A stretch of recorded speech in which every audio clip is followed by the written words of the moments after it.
Hi friends, welcome to Amigos IAS. మొదటిసారి మన YouTube ఛానల్ని చూస్తున్న ప్రతి ఒక్క అభ్యర్థి ఇప్పుడే మన ఛానల్ని సబ్స్క్రైబ్ చేసుకోండి. ఈ వీడియో కనుక నచ్చితే చివరి వరకు చూసి లైక్ చేయండి, మీ ఫ్రెండ్స్ అందరికీ షేర్ చేయండి. మరియు ఈ వీడియో చివరిలో మేము అడగబోయే ప్రశ్న ఏదైతే ఉంటుందో ఆ ప్రశ్నకి సమాధానాన్ని కామెంట్ బాక్స్లో కామెంట్ రూపంలో తెలియజేయండి. ఇక్కడ అబ్జర్వ్ చేస్తే ఈరోజు మనం డిస్కస్ చేయబోయే టాపిక్ కేంద్ర ఎన్నికల సంఘానికి సంబంధించి, ఎలక్షన్ కమిషన్ ఆఫ్ ఇండియాకి సంబంధించి వెరీ వెరీ వెరీ ఇంపార్టెంట్. మీరు అబ్జర్వ్ చేస్తే ఈరోజు అన్ని వార్తాపత్రికల్లోనూ టీవీ ఛానల్స్లోనూ ఒక టాపిక్ పోటీ పరీక్షల కోణంలో చాలా ఇంపార్టెంట్ టాపిక్. అదేంటంటే నూతన సిఈసిగా జ్ఞానేష్ కుమార్ గారి నియామకం. ఫిబ్రవరి 17వ తేదీ 2025 రోజున విడుదలైన ఉత్తర్వులు, రాష్ట్రపతి గారిచ్చే నియామకం, ఇలాంటివి మనం ఆర్టికల్స్లో చూసాము. మరి పోటీ పరీక్షలకు ప్రిపేర్ అయ్యే అభ్యర్థులు సింగిల్ లైన్లో గుర్తుంచుకుంటే సరిపోదు. ఈ టాపిక్ని దేశంలోనే అత్యున్నత చట్టమైన రాజ్యాంగంలోని నిబంధనలకి లింక్ చేస్తూ నేర్చుకుంటే మ్యాక్సిమం స్కోరింగ్ చేయొచ్చు.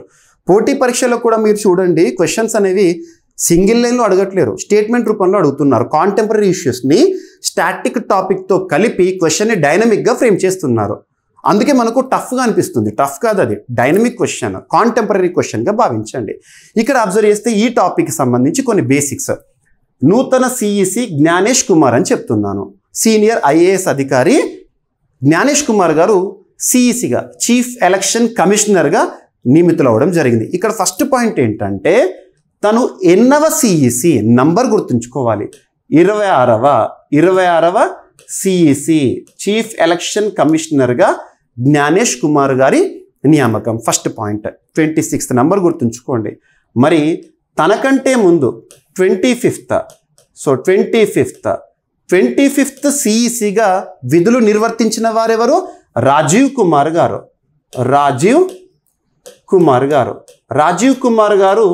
2022 సంవత్సరం నుండి 2022 నుండి 2025 ఫిబ్రవరి 18th వరకు పదవీ కాలాన్ని లేదా పదవిని నిర్వర్తించారు, గుర్తుంచుకోండి. ఇక రాజీవ్ కుమార్ గారి స్థానంలో 26వ సిఈసిగా జ్ఞానేష్ కుమార్ గారు రావడం జరుగుతుంది. ఇది ఇక్కడ మనకు బేసిక్. మరి ఎలక్షన్ కమిషన్ ఆఫ్ ఇండియా ఈ సంస్థ పేరును మనం ఏమని చెప్పొచ్చు అంటే నిర్వచన్ సదన్. గుర్తుంచుకోండి, ఇవి బేసిక్స్. ఇవి నిర్వచన్ సదన్ అంటే ఎలక్షన్ కమిషన్ ఆఫ్ ఇండియా అని మనం చెప్పొచ్చు. మరి ఎలక్షన్ కమిషన్ ఆఫ్ ఇండియా భారతదేశంలో ఎన్నికలను నిర్వహిస్తూ ఉంటుంది. ఏ ఎన్నికలు నిర్వహిస్తుంది? ప్రెసిడెంట్, వైస్ ప్రెసిడెంట్ ఎలక్షన్స్ని. ఎలక్టోరల్ కాలేజ్ అని చెప్పేసి మనం నేర్చుకుంటాం కదా.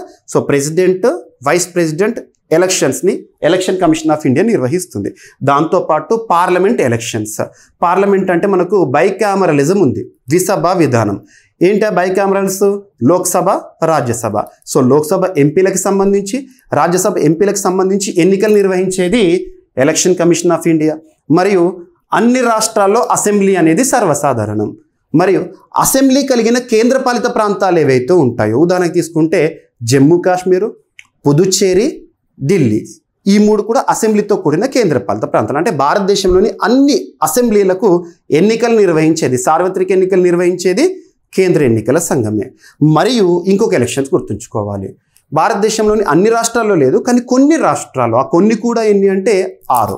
భారతదేశంలోని 6 రాష్ట్రాల్లో మాత్రమే బైకామరల్ చూస్తాం మనం. బైకామరలిజంని 6 రాష్ట్రాల్లోనే చూస్తాము. ఏంటి 6 రాష్ట్రాలు అంటే ఉత్తరప్రదేశ్, మహారాష్ట్ర, బీహార్, కర్ణాటక, ఆంధ్రప్రదేశ్, తెలంగాణ. అంటే ఈ బైకామరలిజం అంటే ఏంటంటే ఎమ్మెల్యేలతో పాటు ఎమ్మెల్సీలు కూడా ఉంటారు ఈ రాష్ట్రాల్లో.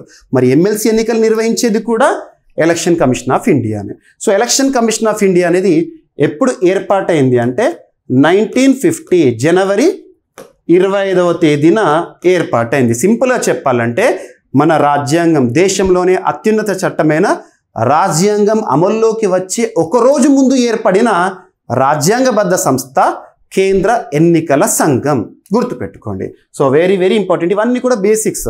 మనం టాపిక్ని డెప్త్గా నేర్చుకుంటాం, కానీ కొన్ని సందర్భాల్లో ఎంత డెప్త్గా నేర్చుకున్నా కూడా పోటీ పరీక్షల్లో చాలా వరకు కూడా బేసిక్ క్వశ్చన్స్ అడుగుతున్నారు. కాబట్టి మీకు బేసిక్ డేటాను కూడా ఇస్తున్నాను, గుర్తుపెట్టుకోండి. ఇది ఎలక్షన్ కమిషన్కి సంబంధించి. భారత ప్రధాన ఎన్నికల కమిషనర్గా జ్ఞానేష్ కుమార్ గారి నియామకం. తను 26వ ప్రధాన ఎన్నికల కమిషనర్. గుర్తుపెట్టుకోండి. ఇక్కడ అభ్యర్థులకు ఒక క్వశ్చన్, మరి మొట్టమొదటి సిఈసి భారతదేశంలో ఎవరు? కామెంట్ బాక్స్లో రాయండి. ఓకేనా? నెక్స్ట్ వచ్చేసేసి కేంద్ర ఎన్నికల సంఘం రాజ్యాంగబద్ధ సంస్థగా పనిచేస్తుంది. మరి దేశంలోని అత్యున్నత చట్టమైన రాజ్యాంగంలో ఎన్నికల సంఘం గురించి నేర్చుకోవాలంటే ఏ భాగాన్ని చూడాల్సి ఉంటుంది? Part 15 of Indian constitution. Part 15 of Indian constitution రాజ్యాంగంలోని 15వ భాగము ఎన్నికలకి సంబంధించి ఎన్నికల సంఘం వీటి గురించి తెలియజేస్తుంది. ఏ ఆర్టికల్ నుండి ఆర్టికల్ వరకు? ఆర్టికల్ 324 నుండి ఆర్టికల్ 329 వరకు ఎన్నికల సంఘం గురించి మనం నేర్చుకుంటాము. ఎన్నికల సంఘము మరియు ఎన్నికలకు సంబంధించిన అన్ని అంశాలను కూడా ఇక్కడ అబ్జర్వ్ చేస్తే ఆర్టికల్ 324 ఆధారంగా కేంద్ర ఎన్నికల సంఘం అనేది ఉంటుంది. ఒక రాజ్యాంగబద్ధ సంస్థగా ఉంటుంది. గుర్తుపెట్టుకోండి, ఇది ఇంపార్టెంట్. ఇందులోనే మనం ఇక మిగతా ఆర్టికల్స్ అవసరం లేదు. కాకపోతే ఇంకొక ఆర్టికల్ ఏంటంటే ఆర్టికల్ 326 ఆఫ్ ఇండియన్ కాన్స్టిట్యూషన్ ఏం చెప్తుంది అంటే భారతదేశంలో వయోజనులందరికీ కూడా ఓటు హక్కును రాజ్యాంగ హక్కుగా రాజ్యాంగం ఏ ఆర్టికల్లో కల్పిస్తుందంటే ఆర్టికల్ 326లో. గుర్తుపెట్టుకోండి. మరి ఇక్కడ రాజ్యాంగబద్ధ సంస్థల గురించి మనం నేర్చుకునేటప్పుడు రాజ్యాంగంలో ఏ ఆర్టికల్ ఆధారంగా ఆ సంస్థ పనిచేస్తుంది అది చూడాలి. ఓకేనా? ఎస్. నెక్స్ట్ వచ్చేసేసి ఇక్కడ అబ్జర్వ్ చేస్తే ఆర్టికల్ 324 ఆధారంగా ఎన్నికల సంఘం ఉంటుంది, పనిచేస్తుందని నేర్చుకుంటాం. మరి ఆర్టికల్ 324 క్లాజ్ 1 ఆర్టికల్ 324 క్లాజ్ 1 ఏం చెప్తుంది అంటే భారత ఎన్నికల సంఘం లేదా కేంద్ర ఎన్నికల సంఘం అనేది భారతదేశంలో ఎన్నికలకు సంబంధించి ఓటర్ల జాబితాను, ఎన్నికల నిర్వహణను, ఎన్నికల నియంత్రణను నిర్వహిస్తూ ఉంటుంది. గుర్తుంచుకోండి. ఇక్కడ మరి ఈ రోజు టాపిక్కి సంబంధించి most important article 324 clause 2. Article 324 clause 2 ఏముంటుంది అంటే భారత ఎన్నికల సంఘానికి సంబంధించి చీఫ్ ఎలక్షన్ కమిషనర్ మరియు తనతో పాటు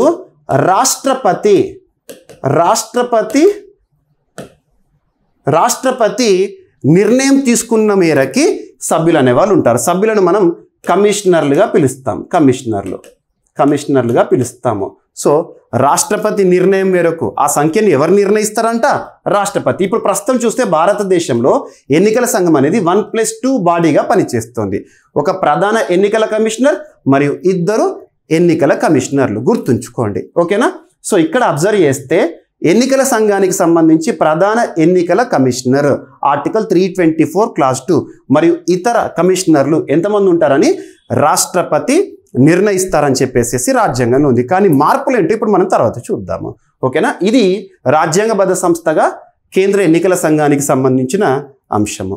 నెక్స్ట్ వచ్చేసేసి మరి ప్రస్తుతము భారతదేశానికి సంబంధించి ఎన్నికల సంఘానికి సంబంధించి చీఫ్ ఎలక్షన్ కమిషనర్గా 26th పర్సన్గా జ్ఞానేష్ కుమార్ గారి నియామకాన్ని చూసాం కదా. మరి ఇతర సభ్యులకు సంబంధించి జరిగిన మార్పు ఏంటి భారతదేశ చరిత్రలో చూద్దాము. ఫస్ట్ కేంద్ర ఎన్నికల సంఘంలో సభ్యులు అంటే 1+2 బాడీగా ప్రస్తుతం పనిచేస్తుంది కదా. ఇక్కడ అబ్జర్వ్ చేస్తే 1950 జనవరి 25వ తేదీన కదా ఎన్నికల సంఘం అనేది అమల్లోకి వచ్చింది. మరి అప్పటి నుండి 1989 అక్టోబర్ 15th వరకు ఏకసభ్య సంఘంగా పనిచేసింది. అంటే ఒకే ఒక సిఈసి ఉండేవారు. చీఫ్ ఎలక్షన్ కమిషనర్ చేతుల మీదుగానే తన అధికారం ద్వారానే భారత ఎన్నికల సంఘం అనేది పనిచేసేది.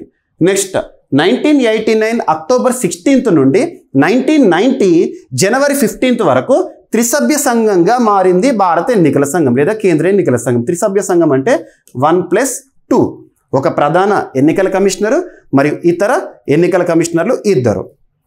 నెక్స్ట్ 1990 జనవరి 16 నుండి 1993 జూన్ 15 వరకు మళ్ళీ ఏకసభ్య సంఘంగా ఒక ప్రధాన ఎన్నికల కమిషనర్ ఆధ్వర్యంలోనే నడిచేది. ఇక ఆ తర్వాత పర్మనెంట్గా ఒక సొల్యూషన్ తీసుకొచ్చారు. ఆ సొల్యూషన్ ఏంటంటే 1993 అక్టోబర్ 1వ తేదీన ఎన్నికల సంఘం కమిషనర్ల నియామక చట్టం ప్రకారము త్రిసభ్య సంఘంగా ఇక స్టేబుల్ అయిపోయింది. ఎప్పటి నుండి త్రిసభ్య సంఘంగా ఇక కంటిన్యూ అవుతుంది చట్టం ప్రకారం అంటే 1993 అక్టోబర్ 1 నుండి. ఈ మార్పులను గుర్తుంచుకోండి. మరి ఇక్కడ మీరు అబ్జర్వ్ చేయొచ్చు 1+2 బాడీగా ప్రస్తుతం పనిచేస్తుంది కదా. మరి ఏదైనా విషయంలో నిర్ణయం తీసుకునేటప్పుడు ఎవరి నిర్ణయం అనేది ప్రివేల్ అవుతుంది, ఎవరి నిర్ణయం చెల్లుబాటు అవుతుంది అంటే ఇక్కడ గుర్తుంచుకోండి ముగ్గురికి కూడా సమాన నిర్ణయ అవకాశం ఉంటుంది. ఏదైనా విషయంలో ఏదైనా అభిప్రాయం విషయంలో అటు ఇటుగా ఉందనుకోండి, అభిప్రాయం విషయంలో భేదాభిప్రాయాలు కనుక కలిగినాయి అనుకోండి, ఇక్కడ మెజారిటీ ఓటింగ్ ద్వారా ఆ నిర్ణయం అనేది చెల్లుబాటు అవుతుంది. గుర్తుంచుకోండి. ఓకేనా? ఇది మనకు ఎన్నికల సంఘానికి సంబంధించి అంశము. ఓకేనా? ఆర్టికల్ 324 క్లాస్ 2 ఆధారంగా ప్రధాన ఎన్నికల కమిషనర్ని రాష్ట్రపతి గారు నియమిస్తారు. ఇందులో వచ్చిన మార్పులు ఏంటో కూడా మనం ఇప్పుడు అబ్జర్వ్ చేయాలి. ఓకేనా? 2023 సంవత్సరంలో వెరీ వెరీ వెరీ ఇంపార్టెంట్ 2023 సంవత్సరంలో ఒక సంచలన తీర్పును సుప్రీంకోర్టు వెలువరించింది. కారణం ఏంటంటే గతంలో చోటు చేసుకున్న పరిస్థితులు, అరుణ్ గోయల్ని ఎన్నికల కమిషనర్గా నియమించడము, అప్పుడు చెలరేగిన వివాదము, అంతిమంగా సుప్రీంకోర్టు జోక్యం చేసుకొని కేసులో, ఏ కేసులో అంటే Anoop Baranwal case. Very very very important. Anoop Baranwal case దేనికి సంబంధించింది అని గతంలో ఏపీపీఎస్సీ గ్రూప్ 2 ఎగ్జామినేషన్లో అడిగారు. Anoop Baranwal versus Union of India 2023 case. ఎప్పుడైనా గుర్తుంచుకోండి, కేసెస్ని చదివేటప్పుడు ఆ కేసు ఏ సంవత్సరానికి సంబంధించిందో చూడండి. Anoop Baranwal versus Union of India ఈ కేసులో సుప్రీంకోర్టు ఏం చెప్పింది అంటే, భారత ప్రధాన ఎన్నికల కమిషనర్ని మరియు ఇతర ఎన్నికల కమిషనర్లను నియమించేటప్పుడు రాష్ట్రపతి నియమిస్తారు, కానీ రాష్ట్రపతికి ఆ పేర్లను సిఫార్సు చేయడానికి ఒక త్రిసభ్య కమిటీ అనేది ఉండాలి. త్రిసభ్య కమిటీ అనేది ఉండాలి అని చెప్పేసి సుప్రీంకోర్టు సూచించింది. త్రిసభ్య కమిటీ ఉండాలి. ఆ త్రిసభ్య కమిటీలో ఎవరు ఉండాలని సుప్రీంకోర్టు సూచించింది అంటే, ప్రైమ్ మినిస్టర్ ఉండాలని చెప్పారు, సుప్రీంకోర్టు సిజేఐ ఉండాలని చెప్పారు. ఎట్ ద సేమ్ టైం తనతో పాటు విపక్ష నేత అంటే లోక్సభలో ప్రతిపక్ష నేత ఉంటారు కదా, వారు ఉండాలి. ఈ త్రిసభ్య కమిటీ ఏదైతే ఉంటుందో, స్క్రీనింగ్ కమిటీ అంటాం కదా, ఈ కమిటీ ఆ నేమ్స్ ఎన్నికల కమిషనర్గా ఎవరు ఉండాలి మరియు ప్రధాన ఎన్నికల కమిషనర్గా ఎవరు ఉండాలి అని చెప్పేసి ఆ పేర్లను ఫైనలైజ్ చేసి రాష్ట్రపతికి ఇస్తే రాష్ట్రపతి అందులో నుండి ఫైనలైజ్ చేసేస్తారు, అప్రూవ్ చేసేస్తారు. ఇది ప్రాసెస్ ఉండాలని సుప్రీంకోర్టు ఈ కేసులో చెప్పింది. కానీ భారత పార్లమెంటు త్రిసభ్య కమిటీని తీసుకొచ్చింది, ఒక చట్టం ద్వారా తీసుకొచ్చింది. ఆ చట్టం ఏంటంటే chief election commissioner and other election commissioners appointment conditions of service and term of office act 2023.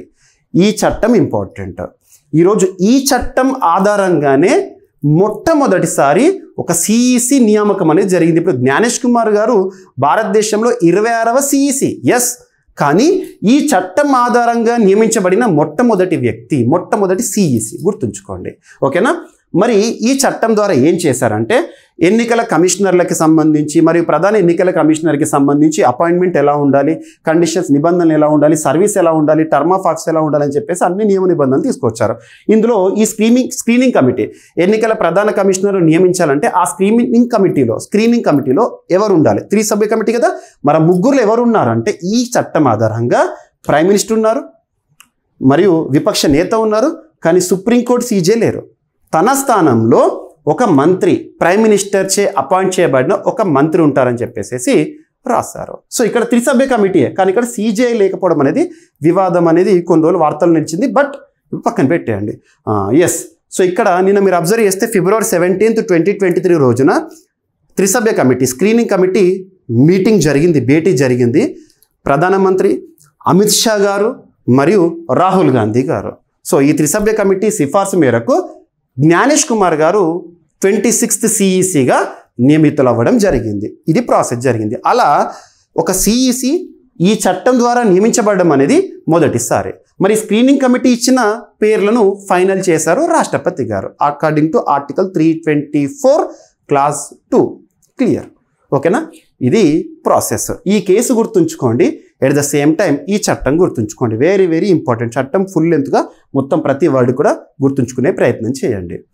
ఇక నెక్స్ట్ వచ్చేసేసి మరి గతంలో కూడా చరిత్రలో చాలా వరకు కూడా అబ్జర్వ్ చేస్తే రీఫార్మ్స్ కమిటీస్ కానివ్వండి, కమిషన్స్ కానివ్వండి, కొన్ని రీఫార్మ్స్ని సూచించారు. ఎన్నికల సంఘానికి సంబంధించి సంస్కరణలు రావాలి, భారత ప్రధాన ఎన్నికల కమిషనర్గా ఎవరు ఉండాలి, ఇతర ఎన్నికల కమిషనర్లుగా ఎవరు ఉండాలి అని చెప్పేసి నియమించడానికి త్రిసభ్య కమిటీ అనేది ఉండాలని చెప్పేసి గతంలో సిఫార్సు చేసిన కొన్ని ఇంపార్టెంట్ కమిటీస్. అవేంటంటే ఒకటి తార్కుండే కమిటీ 1975 ఎగ్జామినేషన్ అడుగుతారు.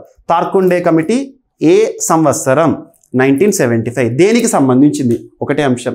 సిఈసి ఈసీలను రాష్ట్రపతి నియమించేటప్పుడు వారి పేర్లను సూచించడానికి ఒక స్క్రీనింగ్ కమిటీ అనేది ఉండాలని సిఫార్సు చేసిన కమిటీలు ఇవి. Next Dinesh Goswami committee 1990 year గుర్తుంచుకోండి.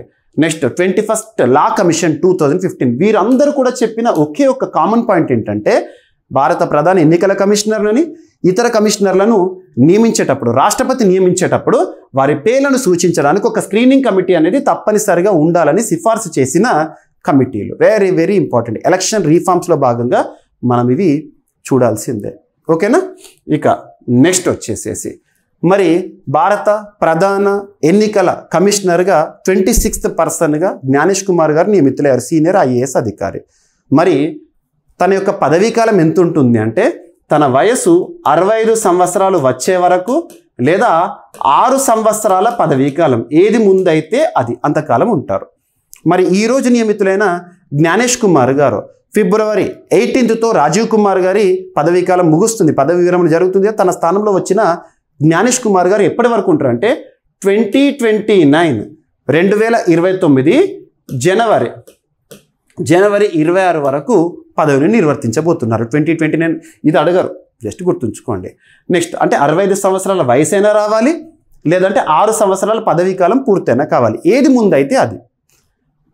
నెక్స్ట్ నివేదికలు. కేంద్ర ఎన్నికల సంఘం, భారత ఎన్నికల సంఘం ఎలక్షన్ కమిషన్ ఆఫ్ ఇండియా తను రూపొందించిన నివేదికలను ఎవరికి సమర్పిస్తుంది అంటే రాష్ట్రపతి గారికి సమర్పిస్తుంది. రాష్ట్రపతికి రిపోర్ట్లను సబ్మిట్ చేస్తుంది, ఎలాంటి ఎన్నికలకు సంబంధించిన రిపోర్ట్స్ అయినా. నెక్స్ట్ జీతభత్యాలను ఎవరు నిర్ణయిస్తారంటే పార్లమెంట్ నిర్ణయిస్తుంది. పార్లమెంటే ప్రధాన ఎన్నికల కమిషనరు మరియు ఇతర కమిషనర్ల యొక్క జీతభత్యాలను నిర్ణయిస్తుంది. ఎట్ ద సేమ్ టైం ఆ జీతభత్యాలను ఎక్కడి నుండి చెల్లిస్తారంటే సంఘటిత నిధి, కన్సాలిడేటెడ్ ఫండ్ ఆఫ్ ఇండియా, సంఘటిత నిధి నుండి చెల్లిస్తారు, గుర్తుపెట్టుకోండి. ఇక తొలగింపు, వీళ్ళని తొలగించాలంటే ప్రాసెస్ ఏంటి అంటే ప్రధాన ఎన్నికల కమిషనర్ని భారతదేశంలో న్యాయమూర్తులు, సుప్రీంకోర్టు న్యాయమూర్తులు కానివ్వండి, హైకోర్టు న్యాయమూర్తులు కానివ్వండి, ఇలా ఇంపార్టెంట్ పొజిషన్లో ఉన్నవారు ఎవరైతే వాళ్ళని తొలగించేది పార్లమెంట్. సో సుప్రీంకోర్టు న్యాయమూర్తులను తొలగించడానికి ఎలాంటి ప్రక్రియనైతే కొనసాగిస్తామో అదే ప్రక్రియ ప్రధాన ఎన్నికల కమిషనర్ను తొలగించడానికి కూడా కొనసాగిస్తారు. మరి ఇతర కమిషనర్లు ఉంటారు కదా, ఆ ఇతర కమిషనర్లను ఎలా తొలగిస్తారంటే రాష్ట్రపతి ప్రధాన ఎన్నికల కమిషనర్ సూచన మేరకు తొలగించవచ్చు. కానీ 2023 సంవత్సరంలో సుప్రీంకోర్టు ఇచ్చిన తీర్పు ప్రకారం ఏం చేశారంటే ఇతర కమిషనర్లను కూడా ప్రధాన ఎన్నికల కమిషనర్లు ఎలా అయితే తొలగిస్తారో పార్లమెంట్ ప్రక్రియ ద్వారా అలాగే తొలగించాలని చెప్పేసి తీర్పు ఇచ్చారు, గుర్తుపెట్టుకోండి. ఓకేనా? ఇది మనకి ప్రాసెస్.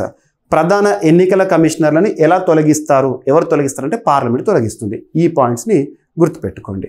మరి ఇప్పుడు ప్రస్తుతము 1+2 బాడీగా పనిచేస్తుందని చెప్పిన కదా, 1+2 బాడీ కేంద్ర ఎన్నికల సంఘం అనేది 1+2గా పనిచేస్తుంది. ప్రస్తుతం ఎవరన్నారు? 26th CEC ఇన్ ఇండియా, 26వ భారత ప్రధాన ఎన్నికల కమిషనర్గా జ్ఞానేష్ కుమార్ గారు నియమితులయ్యారు. మరి ఇంకొక పర్సన్ కూడా తనతో పాటు కమిషనర్గా నియమితులయ్యారు నిన్నటి రోజున.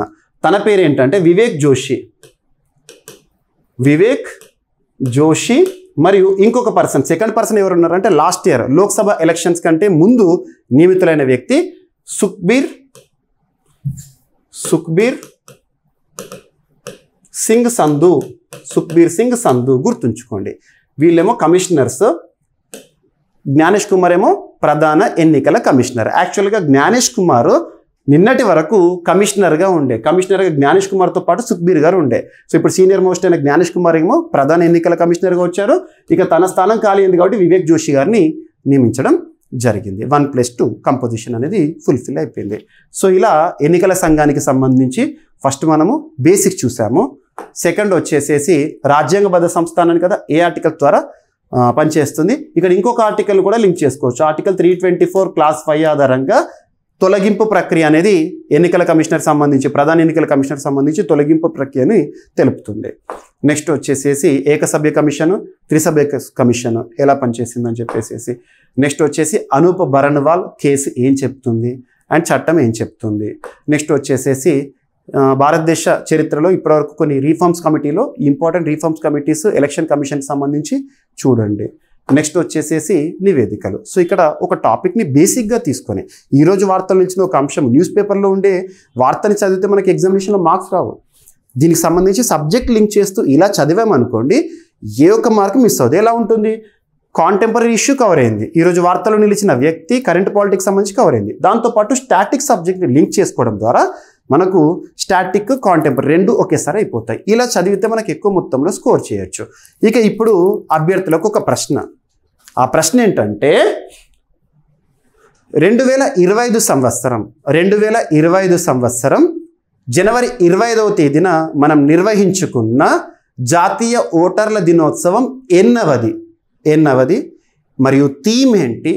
ఎట్ ద సేమ్ టైం మొట్టమొదటిసారి జాతీయ ఓటర్ల దినోత్సవాన్ని ఏ రోజు నుండి జరుపుకోవడం ప్రారంభమైంది? ఈ ప్రశ్నలకి సమాధానాన్ని మీరు కామెంట్ బాక్స్లో రాయండి. ఓకేనా? నెక్స్ట్ మరొక వీడియోతో మళ్ళీ కలుద్దాము. Thank you.